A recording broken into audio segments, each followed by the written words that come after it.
Hello, my dear, it's Daniela here, and welcome to another episode of the Spa Marketing Made Easy podcast. Today, I am joined by Gamal Codner, an ecom expert and someone that I am very proud to call a friend.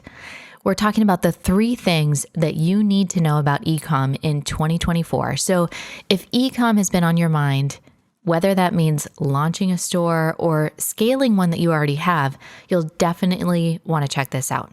Okay, so here's a little background on Gamal. He started, scaled, and sold his 7-figure cosmetic and personal care brand in under 4 years. Now he teaches entrepreneurs how to turn their lifestyle businesses into desirable businesses people want to buy. With 10 million plus raised and 9 successful business transactions totaling over 50 million, Gamal is one of only 90 official Shopify mentoring partners and delivered the keynote at the Amazon BBA conference. His consulting practice has helped 20,000 plus founders generate over 96 million annually in trackable revenue. So Gamal knows what he's talking about. He definitely has the experience. I hope you enjoy this episode. All right, Gamal, welcome back to the Spa Marketing Made Easy podcast. I'm so excited to have you here. You are the ecom expert, and ecom is such an important part of running a spa business. And we're seeing this as a vertical that's almost becoming standard. So I want to talk to you today about 3 things that we can expect for ecom in 2024. And it's different than it was in 2023 and even before. So I'm really excited about this conversation. Happy to be here as usual. And you are absolutely right. The last year we supported about 55 founders, all at the 6-figure plus level. They did about 33.5 mil on Shopify just last year. So we collected a lot of data and saw a lot of the trends, both what's working and what's not working. So really excited to kind of share that with you and your audience today. What do you think? I know we're going to talk about these 3 things, but what do you feel like is the biggest difference or the biggest shifts that have happened? Because, when COVID was happening, and I know there were a lot of people that pivoted really quick into ecom, right? We needed something when we couldn't do services. Do you see a change in how ecom has shifted to this date? Or what do you see are the biggest differences between kind of 2020 up till now? Yeah, there's a few things. One, the barrier to entry got really, really easy. As ecom became more and more popular, a bunch of private label manufacturers came up, Shopify themes, developers who are familiar with Shopify because they use a different web code than traditional WordPress websites. So it just became really easy. So there's a lot of copycats and a lot of people selling similar looking things on the outside. And you don't have to be an expert to start a brand, or you don't have to have any business knowledge. And so those are good things, but it also created a saturation in the marketplace. So earlier before COVID, if you had a decent idea, you had a good brand, it was real easy to make money off ecom. Now you have to be intentional and be specific and really have a plan. Okay. And that's what you are an expert at. And that's why I'm here. So, Perfect. obviously, the industry is still booming. A handful of people did, 33 million last year, 33.5 mil. So clearly, there's still some opportunity and amazing opportunities, and I'm still bullish on ecom. You just can't accidentally strike gold anymore. You have to just know what you're doing and follow a game plan, which we're going to talk about in a little bit. Yeah. I think with that saturation, there also comes an expansion in the market because there are so many more people that are comfortable and used to making purchases online, where even when ecom kind of started years and years and years ago, people were like, well, I'm never going to buy shoes online, or I'm never going to buy pants online, or and now that we've fixed some of these basic things of how do you do returns and how do you understand if something's going to fit your body. Now, I mean, even simple things like, I don't know, the last time I went to the grocery store, it's like, well, of course you just order your groceries online and they just get delivered, So I think that, yes, there is this lower barrier to entry, but with that, there's also a pretty decent expansion in the market and comfortability of if that's a word, of purchasing things online. 100%. And that's why the opportunity is still there and why everyone should figure out a way to have some of that exposure and expansion, because the percentage of per household revenue that now shops online versus in person has grown significantly over the past 2 or 3 years. Like, yeah, I'm ordering groceries, ordering furniture, ordering kids' clothes, sneakers, like everything is being ordered online now. It's Yeah. crazy. All right, so let's dive into these three things. The first one is keeping it simple. So talk to me about that kind of shift and change. And you have a really unique philosophy and strategy that you've developed that's obviously working with your students. Talk to me about the importance of simplicity. Simplicity scales, right?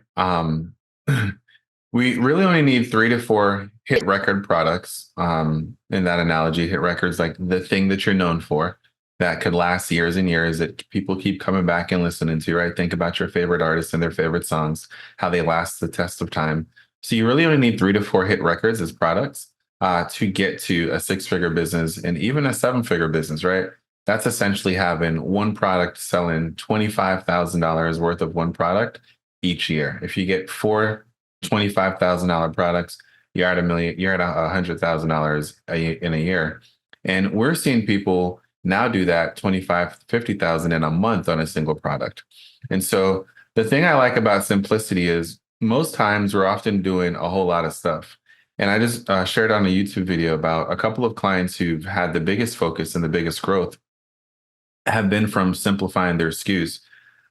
So there's an analogy I tell with my folks that it's like, pretend that you have a retail store on the corner of some street and someone runs in your store and they're like, hey, I've got 5 minutes. My Uber is coming.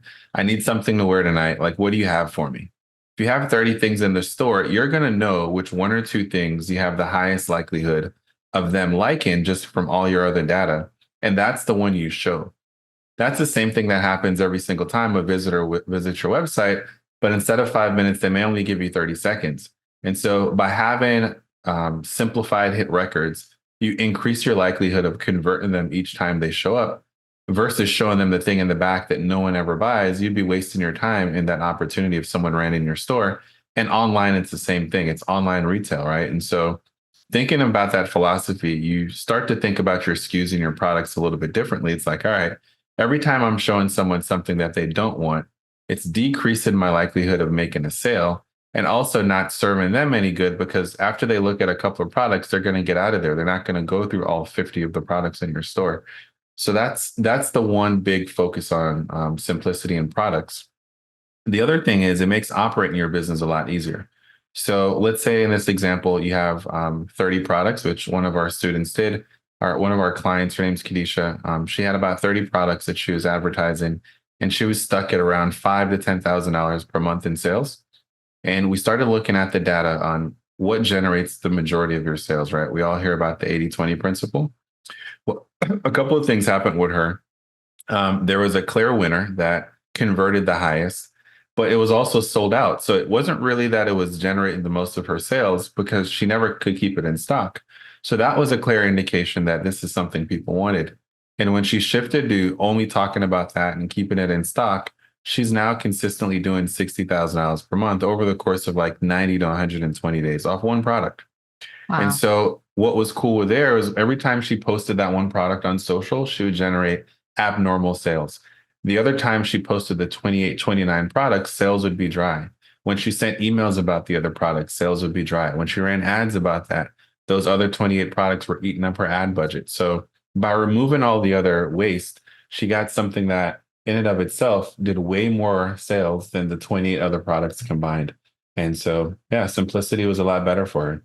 And I just did a quick calculation. So if it's 25,000 in sales by 4 products, and we say that just for, an average product in a spa is $100. We have some that are 80, we have some that are 200, so let's just say that average is 100. That's 250 products a year that we're selling. So it's Very less doable. than one Less than one a less day. than one a day. And when you do combine those, 250 times 4 equals 1,000 divided by 365. That's 2.73. So approximately 3 products a day. So if you put your energy and focus on, can we sell 3 products a day or can we sell 300 online every day? We're going to have $100,000 stream of revenue coming in. Mm. And that feels really doable. I feel like if I say to somebody, can you generate 100,000 on an ecom store? They might be like, I don't know. I don't have any time. I've got to run this business. I've got to hire. I'm trying to redo our website, all of these different things. But um, if we say, could you sell 3 products every single day? What can you do to sell 3 products every single day? And how can we get that systemized? I guess this is a question too, is how much time from the CEO uh, do you feel like it takes in the beginning? Because I'm sure there's probably heavy lifting in the beginning, and then it becomes more of like check-in and touch points. What do you feel like is the bandwidth that somebody needs to get something like this started? The upfront work is heavy loaded. I feel like if you have existing clients, like a lot of your folks do, it is a little easier to look at the data. If they, I know you preach numbers and tracking, so if they're able to see like what's been getting sold, what's the profile of people who are coming in more than others, who are my biggest VIPs, what are they spending on with services, that speeds up the learning curve a lot because that's your 3 Ps, your person, pain, promise. It's like, what person is my spa meaningful to? What are the type of people who are more VIPs? What are the type of people who are already buying products? What pain in their life are they trying to solve for? Is it for anti-aging? Is it for fill in the blank? And then what products do I have in my suite already that solve that pain? So person, pain, promise. That is the hardest part about finding an e-com niche that works, is that product market fit. When you have no customers, that's the large part of the work. If you already have customers, then it's a lot easier. There are 3 questions that I actually give my people to ask existing customers to figure that out. And I'm going to share it with you right now. Let me pull it up for you. Yeah, I think while you're pulling that up, something that a lot of spa owners have and see is they may have a list of patients or clients, but they may not be coming in every single month. And so there's a lot of people that just come in quarterly, or there's a lot of people that just come in twice a year. And if we have an easy solution for them to purchase their products from us, because just like we said, we're getting our groceries delivered. How are we going to expect people to come into the spa to pick up their products when it can be delivered to their door from another company, right? So to be able to just, that for me is like the lowest hanging fruit right there, is how can we be as convenient as possible for our existing patient base and then expand from there to new clients and new patients that learn about us through ecom, and then we can create a separate journey that gets them to actually come into the practice if we're advertising locally. And here's the thing, they're already buying stuff to help them in those pain areas, right? They're already buying skincare products. They already have a routine. It may not be a good one, or you may have a much better one for them, but they're already doing it. They're just not realizing that you offer that, or you're not talking about it enough, or you haven't introduced the e-com side, so they don't want to drive in to pick it up when they don't have an appointment. And so you're 100% right. It's real easy to just start with your existing clients and just let them know they don't have to come in on their in-between appointments to get these products that they use daily. It can be shipped to them now. So the 3 questions are really, the 2 are the most important, is looking at that data, identifying your top 10 or 20 VIPs and just that bought product from you, especially if they bought product more than once. And just saying, hey, what made you buy this product from us versus whatever else you've been using? And this will help you figure out, like, if any life events happen, like if they were trying to get ready for something and they wanted something more, a little stronger, or prescribed versus over the counter. Life events or that kind of thing will show up here. And then, hey, if you were walking by a coworker and you saw them on my website thinking about buying something from us, what would you say to convince them to work with us? And these are the marketing angles that are important. They'll start saying, oh, they're a professional, or they help me with this. Oh, they focus on these type of patients. Oh, they're an expert at this type of problem. And these two questions will help you to really just dictate your marketing message online, because when you sell in person, you already have no like and trust with your customers.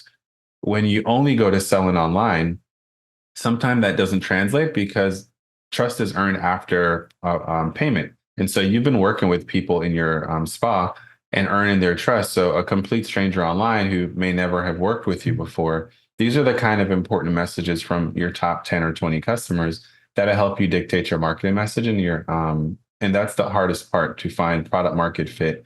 But if you have existing customers, these are the kind of exercises you can do to quickly figure that out. Love that. All right, let's move on to point number 2. And this is build community. And this is something I know you and I both connected on early on, because it's such an important piece of, I think, our own personal values and how we live our lives and how we also operate our companies. But talk to me about building community within your business and how that changes from building community, with a brick and mortar to building community with a digital or online business. Yeah, I've had the pleasure of being the CEO of a variety of businesses. And the one thing we always had in common was serving a particular audience, which is now a cute word called community, especially online.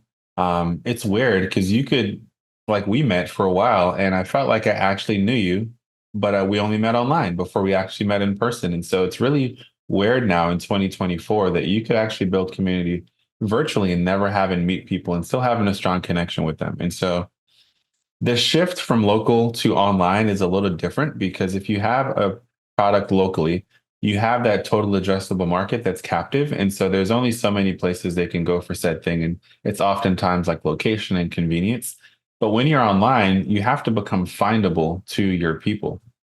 And so that's the first thing, figuring out who you want to serve, like we talked about earlier, and then where do they hang out. So let's say it's Instagram, or let's say it's Facebook groups. The next thing is figuring out what kind of value can you give and serve these people with, so that you lead with reciprocity, right? It could be as simple as a lead magnet. Like, what problem do people have that are my target audience? It could be, 3 makeup tips for women over 50, and creating a guide of some sort and just having it for there, right? It could also be creating a safe space for women like that to come and talk and be vulnerable and get information about stuff. So when we were building our business, we sold grooming products to men, and we realized that we're more than just a grooming products company. We're really a community online for men who are growth oriented. And so some of the things that we would do to build community would be to have mental health experts come on and just talk about how it is to be a leader of a family. We would have people who come and talk about career progression, learn how to start your own business on the side.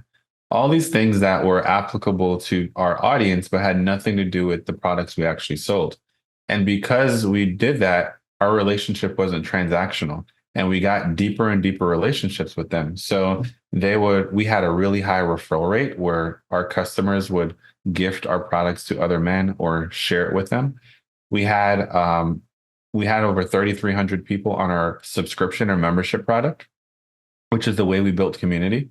And the interesting thing we did there is we didn't just sell the products on subscription each month. We used our subscription program to feature these additional benefits. So you would get your product every month, but that would get you access to our monthly meetups online, our discussions with these experts. And we had quarterly in-person meetups in various cities, where if you were a part of our subscription program, you had a VIP membership into this other part. And that virtual community was incredible. People would drive 3-4 hours to make it to our events. People would buy our products without having a beard, just so they could be a part of the other bigger picture of what we were at. And so I think as an entrepreneur building stuff online, one of the best opportunities is to have a big vision that is not just about making money, but serving people, and finding people in the world who agree with that and align with that vision, and just creating a safe space for all those people to cohabitate and you just monetize that relationship through the products you're creating and selling. Yeah, I think it's so important because you guys sold a $30 beard oil, right? What does that have to do with entrepreneurship? What does that have to do? But you guys were able to go deeper and saying a, a man that's willing to invest this amount of money into his appearance, into his grooming, into his self-care, the additional things that this human being cares about is, you know, entrepreneurship, family, community, connection. There's a list of shared values that you were able to go deeper, which also allows you to truly understand that avatar and adjust your marketing messages, provide more value. I mean, that's an insane amount of value for buying a $30 product. Imagine if you bought, you know, I don't know what's $30 at Target or something, Mhm. and then you got all of these other benefits as well. So it's really over delivering on that piece, which clearly worked. And that's the other thing too. Like as we talked about in the intro, e-com is becoming so saturated, for lack of better words. So community is the one thing that builds a moat around those businesses. So I talked about some of our clients doing the best. The clients that are doing the best are they kind of operate with a moat around their business. And this is a great way to build protection because if someone is getting all of these other values, right, in addition to having a product that works and does great, but there are a lot of products that work and do great, right? Because, they're bad products and good products, but there's only so good. The ingredients are pretty much the same if you spend on the best quality. So what else is going to keep someone from jumping ship? Well, if a competitor popped up and they duplicated our formula or they tried to do some other stuff, but they weren't given this other stuff, they don't have the history of showing up on live with them and speaking life and giving them tips and helping them overcome life's battles. Like that is what really creates defensibility around brands, right? So that's real brand loyalty with this community. So a Procter and Gamble could probably R&D their way to a similar product, but they don't have that community aspect that's keeping our customers coming back. That's why our best customer purchased from us over 46 times, and we've had like thousands of customers buy from us over like 10 or more times.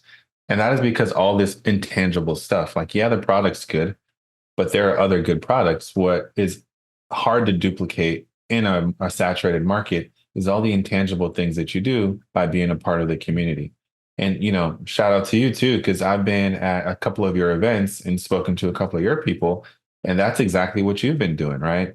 You have an amazing community of women who just have so much experience with you, serving them, giving them, helping them at different periods of their lives. Like someone else could pop up with teaching similar products, but they don't have the relationship and the bond and the community that you've fostered. And so, what you're doing there is kind of what we figured out in our physical products brand. And I think a lot of spa owners can create that little community ecosystem in their businesses too.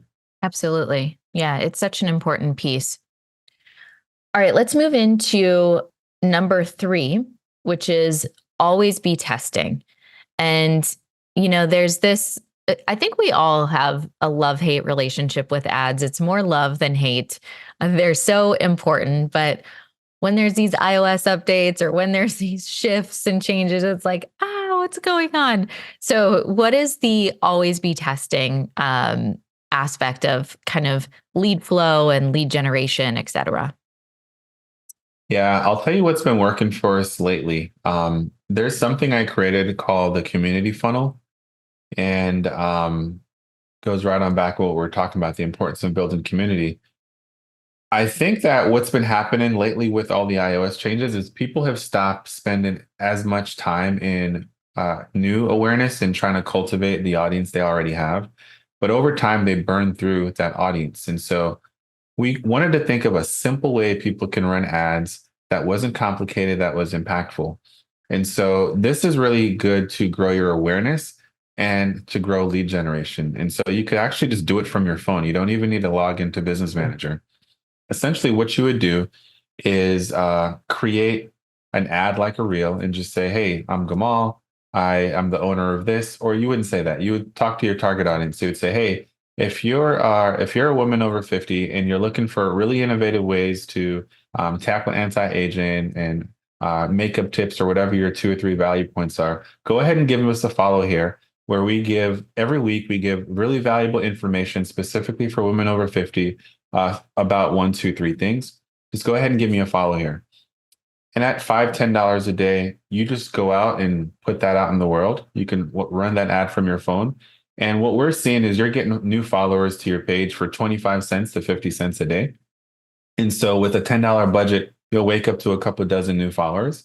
And you can use a tool like ManyChat if you want to automate it to just have a downloadable resource, like, right? And so, hey, if you're a new follower here, go ahead and click the link in our bio to download our guide, 3 makeup tips for women over 50.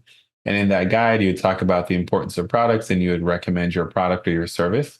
And with ManyChat is an automation tool, and they say a word or do a thing, it automatically delivers it to them on social, so they don't have to leave Instagram. And that simple thing has been amazing to just grow their communities organically without asking for a hard sale right up front. And we've seen that lead to a shorter conversion cycle because they're leading with value. And right off the bat, you're letting them know what the page is about and the community you're trying to establish. So you get more ideal fit clients who are starting to grow and follow you. So that is something that's been working really well across the board for a bunch of clients. That's great. And so with it, I know we both believe in not having all your eggs in one basket. With ads, it can be a testing game. Something that works right now, like this community funnel, may not work in 6 months from now. And so I think it's important to not just always set it and forget it. It's keep looking at those results, make sure that it's still working, update any pieces of content that you may need, and also have multiple ways that leads can come in rather than just being reliant on ads. Ads are 100%. great, but you've got to have other things as well, whether that's 100%. strategic partners, whether that's referral, whether you're doing pay-per-click, whatever way of lead generation. But we've got to know, like, what is actually moving the needle for our business. And that's an important point too, because there's multiple ways you can build audience and community. You can build it, which is kind of what we're talking about now, but you can build, buy, or borrow, right? And I think we should always be working in those 3 buckets, because building it is kind of slow and steady, but it takes time. I think a really underutilized way is to find other people who have your target audience and they already have a great relationship with them, and seeing ways that you can partner, cross-sell services, swap out services as a giveaway, just add value, and to share your influence and community with other people. So borrowing is a really good way. And it's not as fast as ads, but over time, it exponentially improves that relationship and it's more consistent once you find the right partners. And buying is a way too. And so, like, buying doesn't always work, but at the time that it does work, like right now, this community funnel is working really, really well. You take advantage of that until it doesn't work, but you got to check your data on a weekly basis to make sure that it's still within the KPIs for it to make sense for you. All right. So quick recap, keep it simple, build community, always be testing. And of course, if you want help or support with Ecom, you want to share where you hang out, your website, your Instagram, all of those things. Yeah, for sure. So the program's called E-commerce Blueprint, and it can be found at our company, Codner.co. That's where we house all of our testimonials, client work, workshops, programs. And I'm really active on Instagram at Gamal Codner. And now on YouTube, which we've committed to, we have a couple of episodes and stuff dropping there at Codner.co on YouTube. So Instagram, Gamal Codner, website, and YouTube, Codner.co. Perfect. We will get all of that linked up below. Thank you so much for your time. I always appreciate you sharing your expertise. You are just a wealth of knowledge. I appreciate you. Always fun times.